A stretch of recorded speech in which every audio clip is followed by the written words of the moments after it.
Patay ang isang lalaki matapos magulungan ng truck sa Quezon City. Arestado ang truck driver na natunton ng mga otoridad sa Antipolo City. Tumanggi siyang magbigay ng pahayag. Yan ang unang balita ni James Agustin. Kita sa CCTV footage ang pag-alis ng truck na ito sa bahagi ng Barangay Pasong Putik sa Quezon City.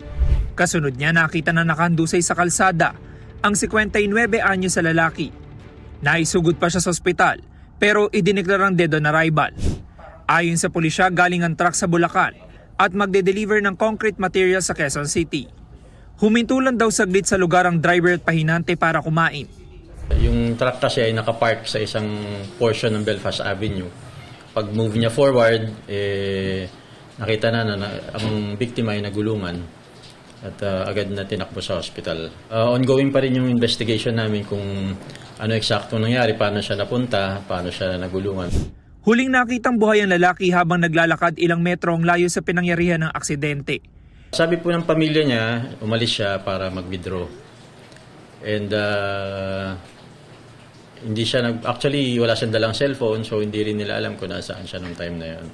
Sa tulong ng iba pang kuha ng CCTV, natukoy ng pulisya ang plate number ng truck.